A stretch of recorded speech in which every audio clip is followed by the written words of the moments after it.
I had some really large opportunities that I wasn't able to win because I didn't have the right tools at the time. And I was so frustrated. And so I was like, I need to start my own business doing this. I got to build my own integrations. I was still frustrated about the deals I had lost from a few years prior. You could be talented and not have any skill, and you can have skill and not have any talent. They're not mutually exclusive. And skill is what, as they say, pays the bills. You can be the most talented person on earth, but if you don't put the discipline in to really hone that talent into a skill, it's not gonna be anything. And recognizing opportunity is somewhat of a skill. There's a lot of people that wanna be rich. If you ask 100 people in a room, do you wanna be rich or poor? No one's gonna say they wanna be poor. Everyone's gonna say they wanna be rich. But most of the people don't have the skill set and or discipline to get to that level.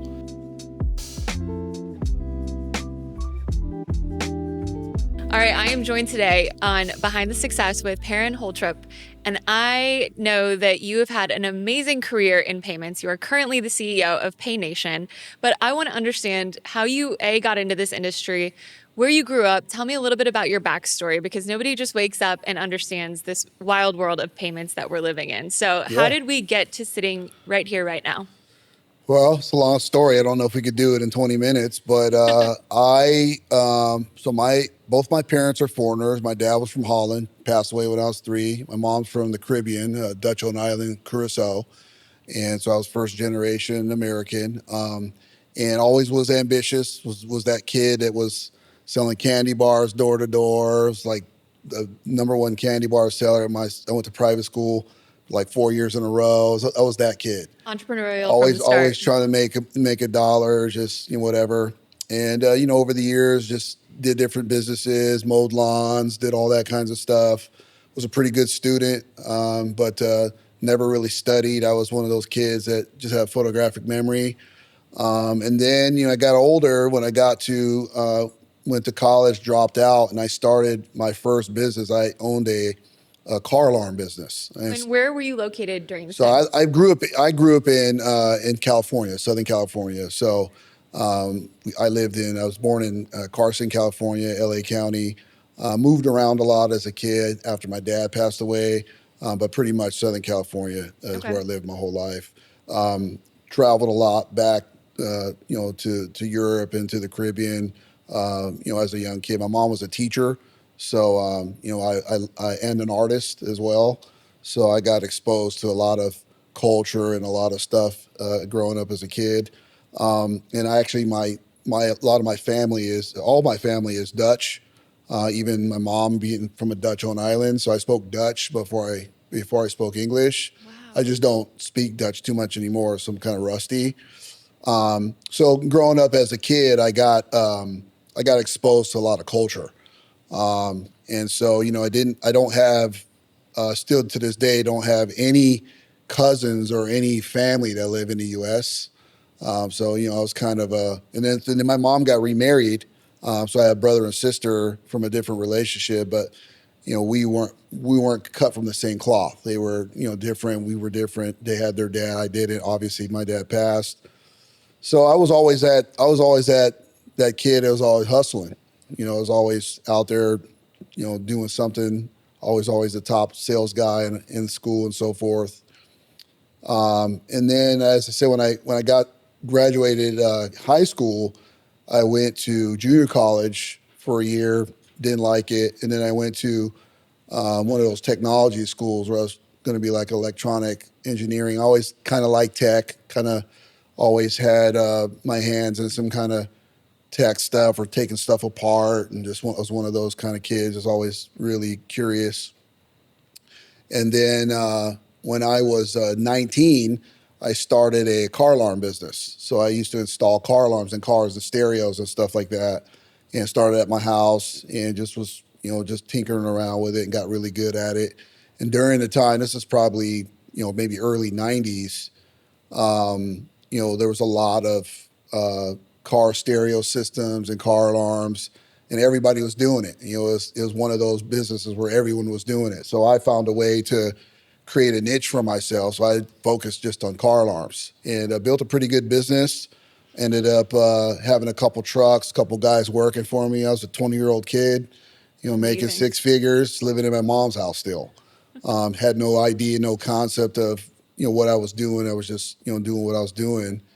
And then from there, when it was in the car alarm space, I actually, while having that car alarm business, I had a friend of mine that asked me to put an alarm on his bicycle.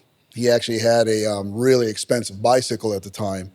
So I figured out a way to do it using 9-volt batteries and some other stuff. And it actually turned into an idea that I patented. And I Wow. patented a bicycle alarm that I had that I was selling for many years. And so I started a company that was, developing that, marketing that, flying back and forth to China. Had my first patent when I was 25 years old, and did that for a long period of time. And then I got a lot of publicity during this time when I was doing this product, where I was on some TV shows and a bunch of magazines. Parade magazine did a write up back in the day. I had like a lot of editorial on this product. Playboy did a little article everywhere, and so I started getting a lot of people locally. I had a local the front page of the business section did a little article about young entrepreneur or whatever was like a finalist in this invention contest, and so I started getting a lot of people calling me up like, hey man, I got this idea, can you help me like get it out? It seems like you have some success. And as I was transitioning out of that business, kind of where it started to taper off, I got into the business of helping clients set up their businesses, setting up corporations, doing that kinds of thing. So I did that for a long time. This was pre, these services that you see online that do these Right. services now. So I started doing that for a long time, and then there was a moment in my life. I was doing that for a while. There was a moment in my life where I kind of hit a wall. Like I had a lot of ideas. I had a lot of talents. I had a lot of ambition, but I didn't have any passion for anything. And so one time I had a bunch of friends that were doing stand up comedy, and I had a couple friends that were doing some shows and doing some funny stuff. And one of my buddies was like, man, I really need a manager. So I got involved in managing comedians. So I was managing comedians, and I was doing that for a long time. Still kind of involved in the business, but don't do it actively like I used to. And I was working with developmental act comedians, getting them on TV, helping them set up their career, getting organized, making, creating a brand for them, so to speak. Even helping them with, structuring their jokes and stuff like that. I never did stand up, never got on stage. It was just purely behind the scenes, more in a business capacity. Because one of the things that I learned is, my mom being an artist, my dad was somewhat of a creative as well. I'm probably a creative guy first, but I have a very strong business acumen.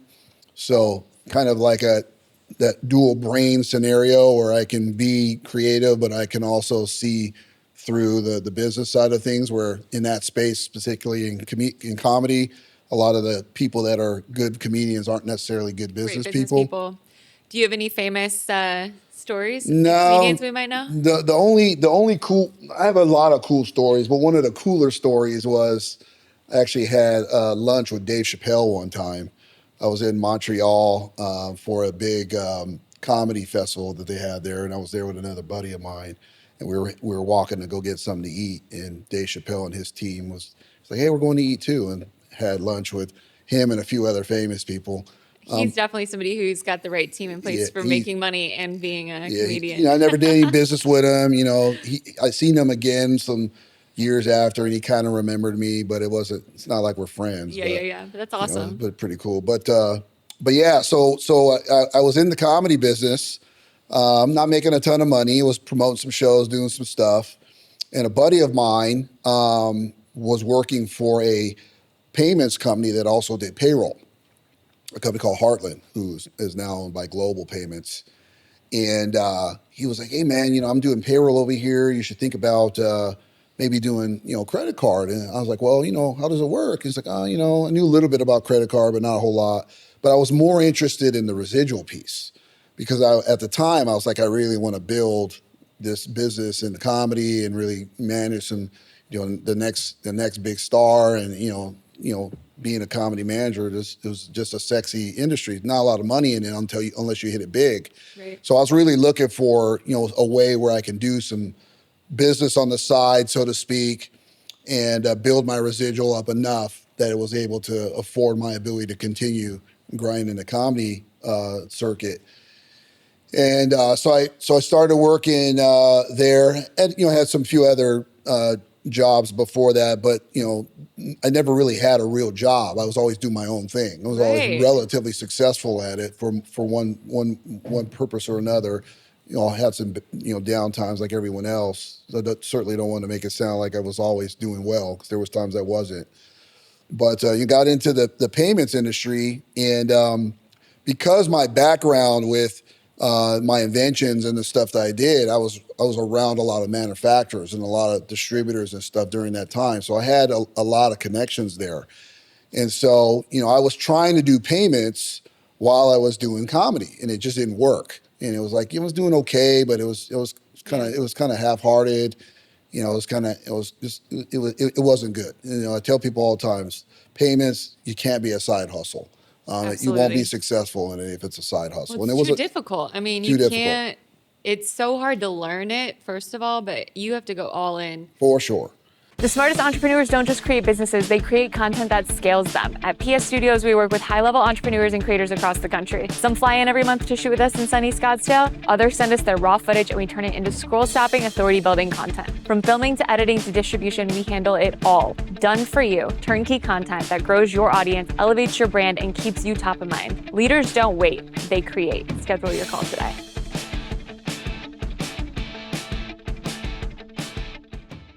And I was the guy. I was half-assing it. Excuse my language, and whatever. So I got into the business, and everyone told me to go after restaurants. They go after restaurants. That's what everyone does. Retail, hospitality. That's what everyone was doing. So I was like, all right, well, I'll go after that. I knew some friends that owned some restaurants and stuff, and it was cool. But then I was like, this is not enough money for me. I want to go after the people that I know. So I started going after to the manufacturers I knew, distributors I knew, those kinds of folks. And then the platform that we were boarding deals on, where I wasn't really commensurate for that space. It was really, they're more restaurant centric. So I'm running into these accounting software and ERP systems, and it just wasn't working. And so, now I'm kind of like, hey, this payments thing is kind of cool. It's a lot of it kind of scratched the itch of the creativity piece and business side for me that comedy did, because comedy was cool because it allowed me to be creative with the guys, but also be a business person for them. So it allowed me to do that, but I need to find that in payments. And so I started going after more B2B accounts that I had, and I started to see a lot of the shortcomings.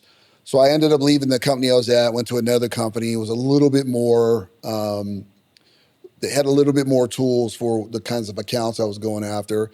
And I was actually content. I wasn't trying to start my own payments company, wasn't really interested. I had other stuff that I was doing on, other patents that I was working on. I wasn't trying to do payments full time. I was like, hey, I was doing it full time at this point, but I wasn't like all in. I was doing it, but I had a decent book, had a decent residual, had some good accounts. Life was good. It was all good. And then I ran into a couple scenarios where I had some really large opportunities that I wasn't able to win because I didn't have the right tools at the time, and I was so frustrated. And I was like, man, I keep running into these accounts and, building up my network and getting these opportunities and can't win them. And it was really, really frustrating.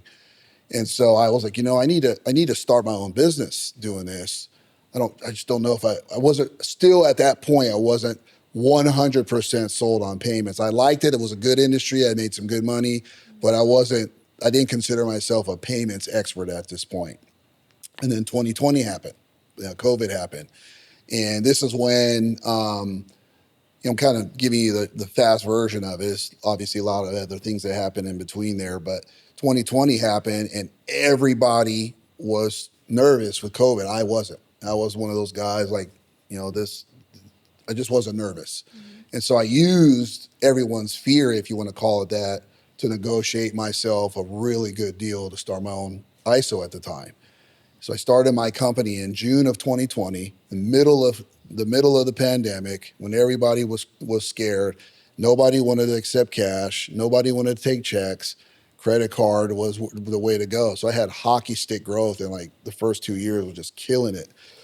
And so this kind of because I had a pretty large book already in the payments world, not nearly where it is today, but enough to where I could have a healthy living. I didn't have to start from scratch. So I started this business. I still had a pretty decent book. And then this is when I was like, I got to build my own integrations. I was still frustrated about the deals I had lost from a few years prior. And so that just allowed me to start really working with some of these different ERP systems out there to start building our own integrations. And we were still doing some restaurant and some stuff, as the leads come in. But then, I had an epiphany one day. Was when I was in the car alarm business. When I decided to specialize in the car alarm business, my business really excelled. I was like, I need to do the same thing in payments. And then that's when I really started to lean into the B2B thing, because I was like, that's my tribe. This is where I live. I already have a good relationship. I was kind of already in the manufacturing space, B2B space, without being in payments. So I kind of already knew that space. So it was a natural transition. So when I leaned into it, it felt like home for me. And so that's what I tell people now today in the payments world. If you get into the payments world, the folks that really focus on a vertical or two really are the ones that win. Like if you just come If you in, want to go in and do it all, it's a lot harder. yeah, like if you just come in and like, hey, I'm just going to go sell everybody and anybody. Yeah. If you just say, hey, I'm only going to focus on e-commerce business, or I'm only going to focus on transportation, or only going to focus on restaurant, whatever it is, you'll do a lot better there, because at some point you'll be the foremost expert in that vertical. Right. Where you're going to those shows, you're dealing with their software, you're dealing with all the stuff. You can speak the language for those folks. And so that's, even though B2B is not a vertical, a lot of the types of businesses that are in that space was along the lines of what I was doing already. So that's kind of the short version of how I got into payments. I look back at it and I tell people this all the time. I wish I would have got into it 10 years earlier, because it's a fantastic business. Very complicated, but it's a really fun business. So, a couple of final questions for you. What lessons about building wealth and opportunity have stood out most throughout your winding journey of doing all types of really interesting things? What was the question again? I'm sorry. What lessons about building wealth or finding opportunity stand out the most throughout your journey? I think when we talk about opportunity, I always tell people that opportunity is so. I have this conversation with my youngest daughter, the difference between talent and skill. They're two different things. You can be talented and not have any skill, and you can have skill and not have any talent. They're not mutually exclusive.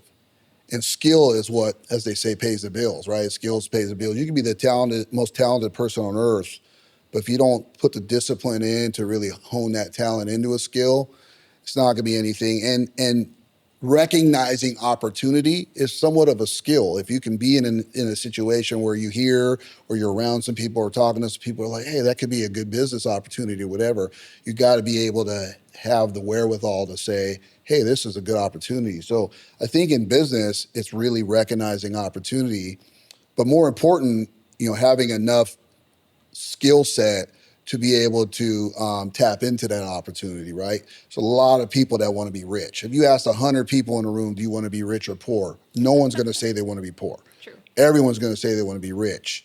But most of the people don't have the skill set and or discipline to get to that level. So, in business and building wealth is, a combination of constantly getting better, constantly evolving as a business person or an expert in your field.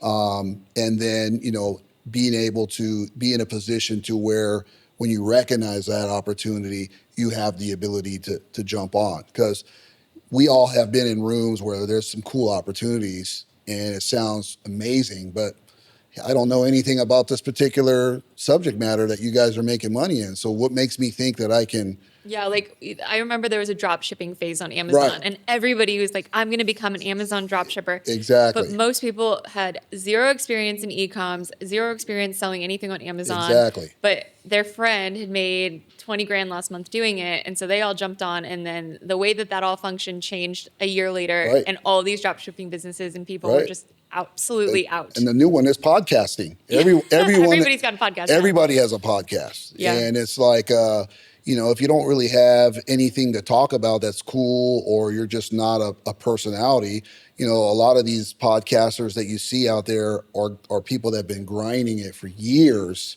or they were a celebrity somewhere, or they were an athlete, or they're, retired business leader, or whatever the case may be. People want to hear insights from that. No one really wants to hear, the random person, whatever. But, but that's what makes American great, is that the opportunity to dream and be able to say, hey, I want to do this, and that's what makes this country so amazing. So what does the American dream mean to you? I would say the ability to dream. It's like if I wake up one day and I say, I really want to do this, whatever this is, I know that I have the resources to research it, go learn it, go to school for it, be, under someone's tutelage, try to be, if I want to be a plumber and I woke up tomorrow and I say I want to be the greatest plumber, I can go find a way to become a great plumber. And, now we have YouTube and we have all these different masterclass courses and stuff that we have access to. There's really no reason to where you can't become an expert in anything you want if you dream big enough and have the discipline to put the work into it. And you got to have the work ethic, of course. Yeah, of course. It's dreams without actually putting action behind something really don't ever equate to anything. For sure. It's a nightmare, really. Yeah, it kind of is. Yeah. Okay, my final question is, what does freedom mean to you personally? Freedom to me is the ability to do, say, or want anything I want at any given time and be able to do it. If I get up tomorrow and I say, hey, I want to fly to Paris and I have the means to do it, I can get up. I don't, the idea of nothing ever getting in the way of doing what I want to do with a good purpose, because I think being a good person is important. People, there's a lot of wealthy people in the world, but they're not good people. I think if you can stay grounded and be successful, and be a good person and be able to do what you want to do, I think is amazing. And adding to the American dream, it's being able to, and not being greedy. No wealthy person or person that's got any influence did it by themselves. Even if I saw this meme the other day on Instagram, and it said, you hear about billionaires being self-made billionaires. They're not self-made. They had money, they had loans, they had employees, they had a lot of stuff. They had a whole team of people They had a behind team them. of people, exactly. So, as much as it sounds good to say self-made, I even say that myself sometimes. I definitely had help along the way. And I wasn't greedy. There's a lot of people that have made money with me because I wasn't trying to keep it all for myself. And I think at the end of the day, when it's all said and done, if my name ever comes up and I pass, the fact that I wasn't greedy and I was a good person, I think that's what means the most, because you can have all the money in the world, but you're a jerk and no one cares and no one likes you. What is it all worth? Absolutely nothing. Yeah. Because you're miserable. Exactly. And your team hates you and everybody around you hates you. Exactly. I always think leading with generosity beats everything. For sure. For sure. Well, Perryn, if people are interested in Pay Nation, they want to follow you on LinkedIn, give people the information to find you. We're on all platforms as Pay Nation US, on YouTube, all social media, LinkedIn as well. There's a lot of content out there that we do. So there's, if you type in my name in Google or in YouTube or Pay Nation in any of those, you'll find us. So we do a lot of conversations like this. So I'm out there, paynation.us or paynation.us or paynation.us is our website. Perfect. Thank you so much for joining me. I appreciate your time and your expertise immensely. Thank you for listening to this episode, and we'll catch you next time.